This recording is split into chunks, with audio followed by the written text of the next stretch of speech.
Hi everybody, welcome into another Phoenix History podcast. We've got something really special for you today. We are down at the Chatham Historic Dockyards in one of the most amazing buildings in Britain. We're down by the Ropary, and we're joined today by Leanne, who's one of the rope makers in this fantastic building. We're just going to have a little chat and go from there. So listen in, it's going to be a good one, this one.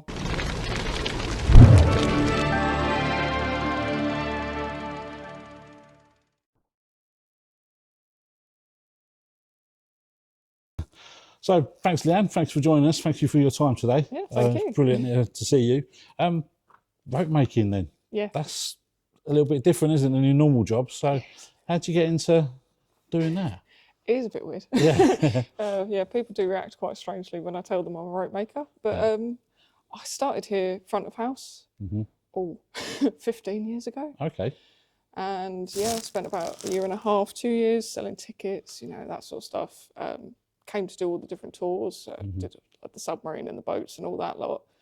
And then they said, you've got to do the ropery tour. Yeah. I was 19. I went, that's a bit boring, isn't it? Yes. And then just walked in, like you mentioned earlier, the smell of the place. Yeah. Just walking in, seeing Fred sort of trundling down the rope walk on his top cart, and I just went, I want to have a go. That's a bit of you, yeah. Yeah, I want to have a go. I hadn't really found what I wanted to do until I saw it. All right, okay, great. Just essentially bothered them until they gave me a job. Yeah. Oh, brilliant. So, yeah, you've got a bit of a history then, background of working here and everything like that, and then rope was your thing then? Yeah. Like I said, I didn't realise it was my thing until I physically saw it. But I've always loved history, so it just sort of made sense. Oh, brilliant. So have you got a bit of a craft background then as well, or? Not well. I do crochet and I cross stitch, and Right. I've had a go at pretty much every hobby known to man. But knot tying and splicing, that's what I like to do. Oh, cool. As you can see here, we've got some nice little backdrop here of some stuff. Some dog leads and bits and Dog pieces. leads and everything that you make here. Yeah. So, from a rope making perspective, when you're in a ropery, and obviously there's loads of visitors that come around, and do they stop and chat and ask you some questions and ask what's going on and everything like that? So, Definitely, anything strange, like questions that you've been asked? Loads. Yeah. I love questions from kids. They're always Really? just Yeah. the most unhinged. But people stop and they the most common one, how'd you get into this? Yeah. Which obviously, how long's the building? Quarter of a mile from outside brick to outside brick. People don't believe you. Where does your rope go? A lot of it these days is sort of chandlers. People buy direct from us. Not so many ships or things like that these days. We still do a couple of historical ones. But honestly, one of the biggest sort of avenues that we go into is film and TV. Oh, okay. Yeah. Film and TV for backdrops. Backdrops, exactly, just like this. Yeah. So, it goes all over the place, all over the world. Well, brilliant. So what part of the, some of the traditions that they used to use, obviously the building opened, 1790, if I'm around that area sort of thing. So when they were rope making back then, is there any sort of materials or techniques that you still use today? Quite a lot of them. We don't use Chatham. What we call Chatham hemp is not hemp anymore. Okay. Just because of everything that goes on with the connotations of that. So it's flax now. Virtually the same strength, same material almost. But other than that, the only difference really is that we do plastic ropes now as well. Oh, right, okay. So we still have a lot of the natural ones, manila, Chatham hemp, sisal. But then we have synthetic hemp. So like that is natural. That's plastic. Okay. Look at that. That's good, isn't it? There you go. Can't feel the difference. So yeah, we use plastic now, but other than that, the machines are the same. Yeah. The process is the same. Bit more health and safety these days, but that's about Obviously, it. yeah. Oh, that's good. That's really good. So you talk about the materials that you use, so obviously back in the day, today slightly different, but the process is all sort of the same. As you say, we go actually over into the ropery. The smell in there is absolutely amazing. Dan wants to bottle it up. It's really good.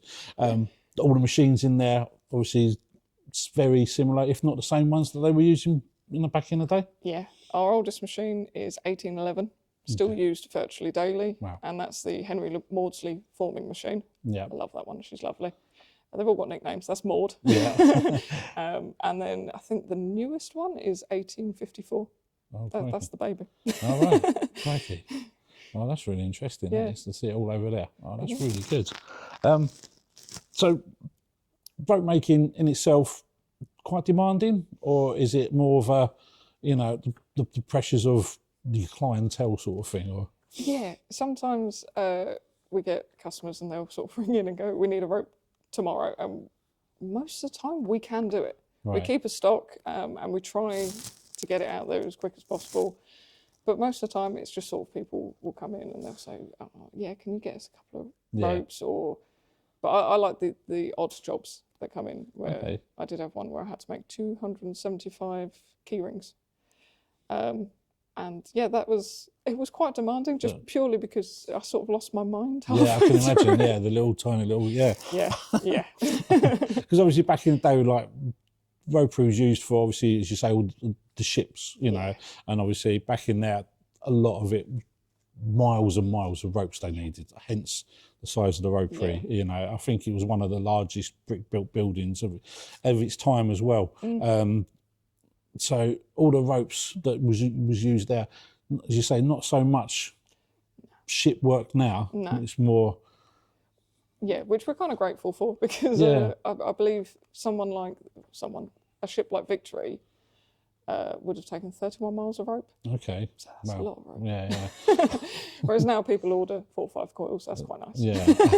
That's good. Like as you say now, it's more of it's, you know, from a filming perspective, demands, you know, dog leads, things like that, rather than rigging as such sort of thing. So yeah, we do work with, I think, 1 or 2 rigging companies, but they do it in stages now, whereas back in the day it used to be ships come in being fully re-rigged. Don't do that really these days. Yeah. And that's what's good about the dockyard now. Then it's carrying on its tradition through other means now. It's not just all ship work, as you say. It's, and you can visit the shop as you come out of the ropery. There's always the little. I like the little men. Yes. The little men that they do. They're really fun. They're one of our best sellers. Are they? Yeah. I think my kids always like picking them up when we come down here, sort of thing. So that's really good. You say it's producing so many different types now for different things, rather than just ships. So I think we refer to it as value-added ropes. So sometimes it's even just putting a splice in or shackles and things like that. But yeah, when I first started here, like I say, it was like 14 years ago. Yeah, we sold skipping ropes and dog leads. Right, that was it. And we now have something in the around about 300 different products that we make. Wow. Sometimes not all at the same time, but yeah. So we have diversified a lot, and we have to keep afloat. Yeah, really, definitely. So do you feel as if is that where the dockyard's going in your rope making? Do you feel as if there is always going to be something there? Obviously, you're not doing as many ships as back in the 18th century, so there's always going to be that demand. Do you feel as if there is for the ropes and everything? Oh yeah, definitely. You're always going to need rope. Things like theatres, moving around sets, you need natural rope for it. Yeah. Because synthetic rope melts when it goes through pulley systems and it stretches. Okay, so you need a natural rope. And there's a lot of other places where rope is the only alternative. There aren't any others. Yeah. I suppose like for the sets and the theatres, the curtains and that's all rope pulled, isn't it? So that's all could come from somewhere, isn't it? Yeah, exactly. Oh, wicked. That's really good. As you're working in a dockyard, as you say, we've got lots of children come through, lots of schools and everything like that. So what's your quirky sort of question you've ever been asked by a child walking in there asking about the ropes? Quite a common one. Is this place haunted? Is it? I love to go, yes. Or I just go, well, spend enough time in here, you'll make your own decision. Exactly, yeah. But yeah, you do get sort of quite a lot of them. Have you ever seen a film star? It's never about rope. It's not really gruesome and grotesque. Like, when was the last hangman's noose you made? Oh my word! And you kind of go, this is terrifying. Okay, but most of the time it's just sort of stuff like, where does your rope go? But my all-time favourite thing is when the kids come into the rope walk, they actually come through the middle door. Okay. And for some reason, they always turn the shorter end first. So they see the short end and kind of go, and then they turn the other way and see that long rope walk, and there's just a collective gasp. Yeah. And it's one of my favourite noises in the world. It's just 30 kids go at the same time. So It's don't realise how beautiful. big. Yeah. Oh, that's really good. I always remember coming down here as bringing my children to just actually sitting just over there, and seeing actually physically making something in front of them. Yeah. And they're just like so mesmerised by it. So. Yeah, it's something. It's more interesting to the kids than to the adults, I've noticed. Yeah. I think there's something magical about rope. Yeah, definitely, definitely. So, working in a place with so much history, does it change the way you think about the craft as such? Obviously from how it used to be done to how you do it now, sort of thing. Yeah, I think so. Yeah, I've always loved history, so yeah, I think it's always kind of been something that I've been interested in. Yeah. And I sometimes read some of the bits and pieces around the dockyard, and I kind of go, like, things have really changed. Yeah. I never would have been on the rope walk back in the day. Yeah. I'm the first female to have worked on the rope walk, actually here at Chatham. Okay. Because they were kept separate, different start times, different end times. They weren't treated anywhere near as nicely. Yeah. Didn't get paid as much, whereas I'm on the same as the boys these days. Yeah. So if things have really, really changed, yet stayed the same in some aspects. They've changed in the good ways. Yeah, obviously. Yeah.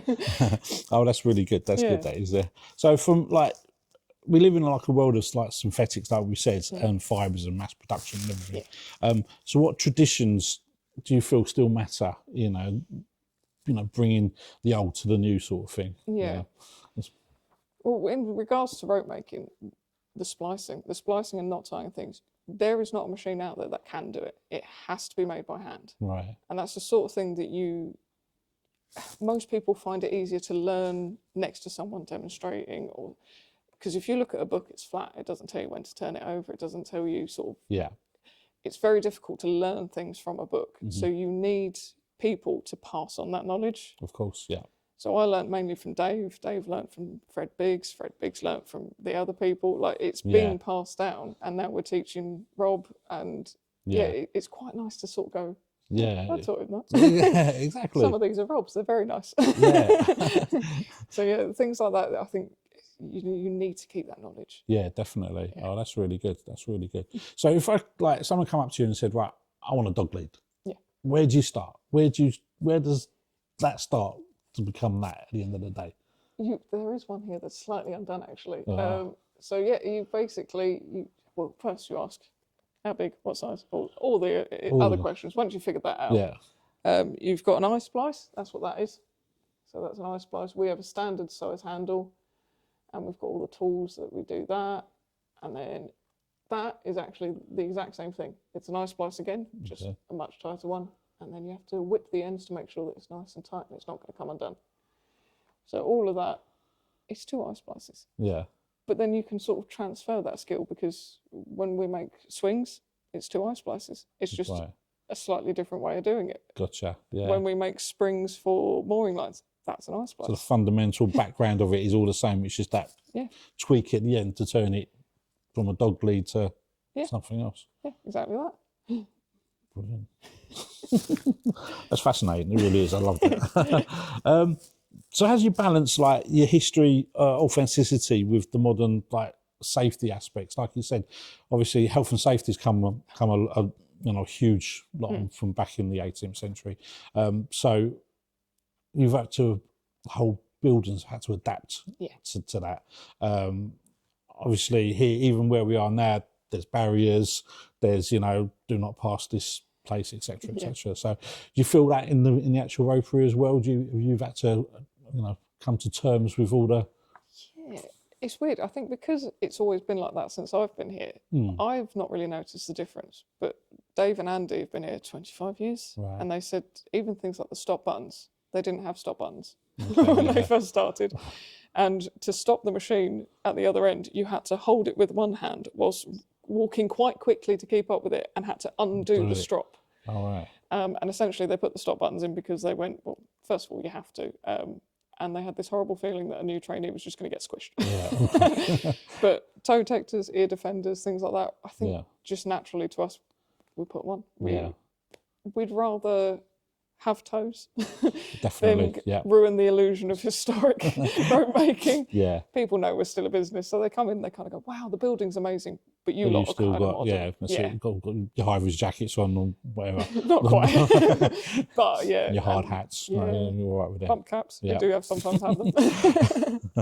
Oh, that's really good, because the ropery next door is, you guys, if you've ever been there, you've got to come down, go and visit it. It is huge. It is massive. It's really long.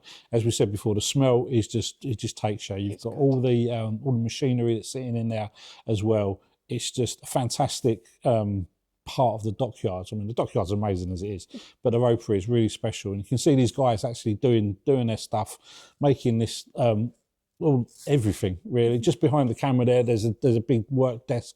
We've walked in here before and seen the guys sitting there making all their little things up and everything. Yeah. So yeah, it's brilliant. Just come down and do it. It's really good. So stories from the rope walk.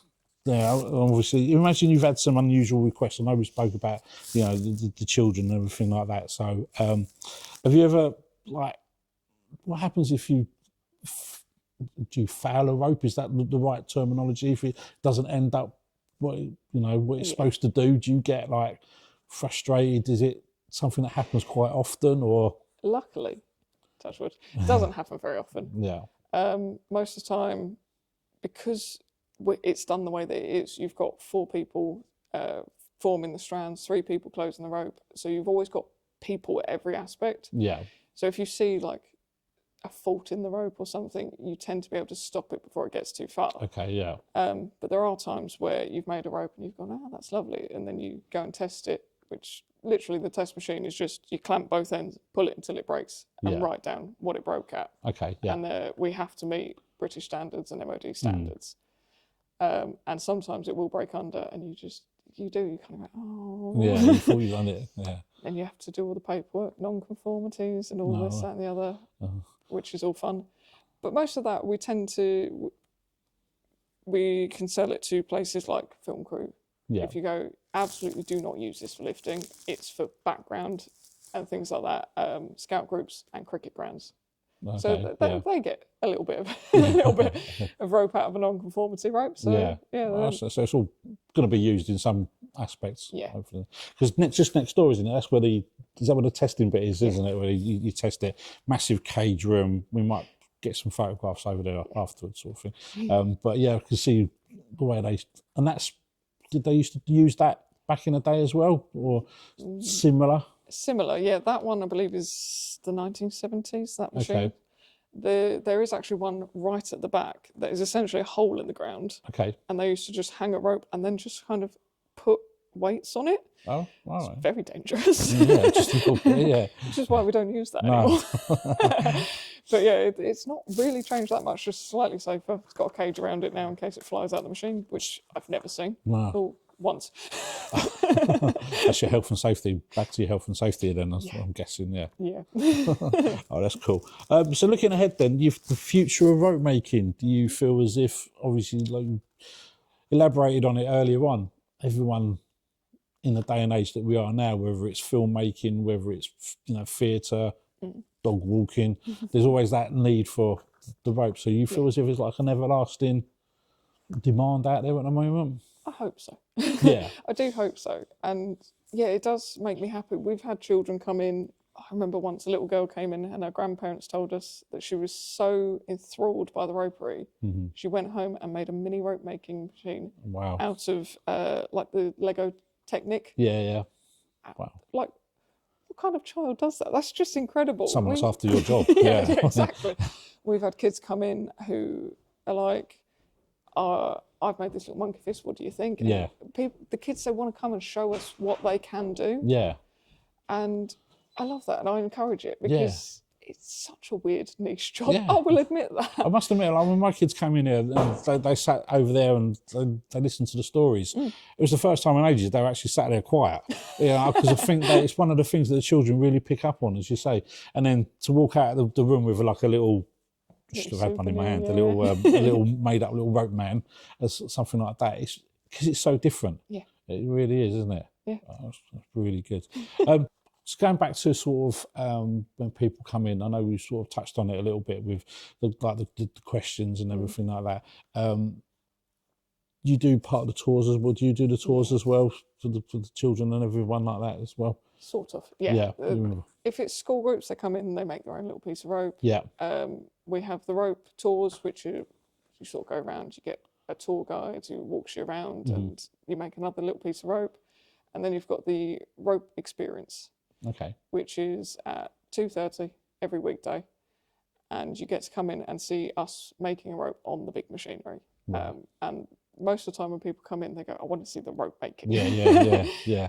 So yeah, when we're running the machines, they're very loud. Yeah. You may have heard us. Yes, yeah. They're very loud, so you can't really talk to people then. But what we tend to do is we'll finish up and then sort of go, any questions? Yeah. And people absolutely love it.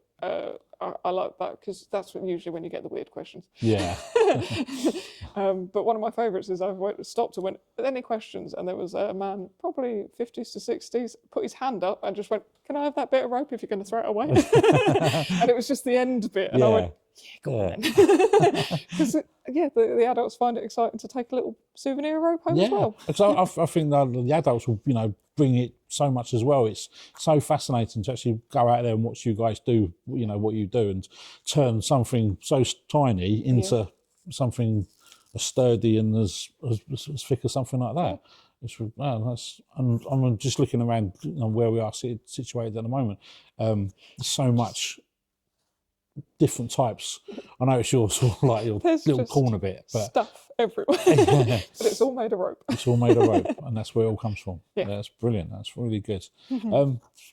So just like before we sort of like wrap up on this, so again, thank you very much for your time. It's been really interesting. Would you like to think that people take away from like one of the experiences that you do at the dockyard, especially the children? I think when they've come in, they've seen what you do. You sort of hope they go home and make something themselves and want to do a bit of that sort of thing. Yeah. Even if it's just sort of going, well, I wonder where that machine come from, and then doing like just sort of reading and doing some research and finding out about the history, not just Chatham, Medway. Yeah, it's got such fascinating history. Definitely. And I want people to go away and sort of look at that, and I want them to be maybe just sort of go, oh, maybe we don't need to automate absolutely everything. Exactly. Maybe we would like to go back to blacksmithing and things like that, the old traditional ways. Yeah, definitely. That's what I want. I want people to sort of understand that some skills are dying out and we need them. We need technology as well, definitely. I'm not saying that, but we need to keep hold of some of the traditions. Yeah, definitely. Yeah, and I think here at the dockyard, that's like a prime example of keeping to those traditions as well, isn't it? Very much so. Yeah, really good. Leanne, thank you. This has been fascinating. Really sharing your craft, your knowledge, and a little bit of history of the dockyards. It's been, really good today. Thank you very much indeed. Massive thank you to the dockyards, everyone I've been contacted. Georgia, behind in the background as well. Thank you very much for allowing us access today. Dan behind the camera, thank you very much. You guys out there watching, hope you've enjoyed it. It's been a really interesting chat. Thank you very much again. Guys, if you're ever down this way, I think it opens in February. Not sure when this video is coming out. Dockyard reopens in February. Get yourself down here. Tickets open, valid for a year. Yep, tickets still valid for a year. 80-acre site, so much to see. Ships, submarines, ropes. Ghost stories. That's another podcast later on. But history isn't just preserved here. It's still being made here. So it's fantastic. Get yourself down here. Thank you very much again, Leanne. Thank you, everybody. My name is Paul. Good night.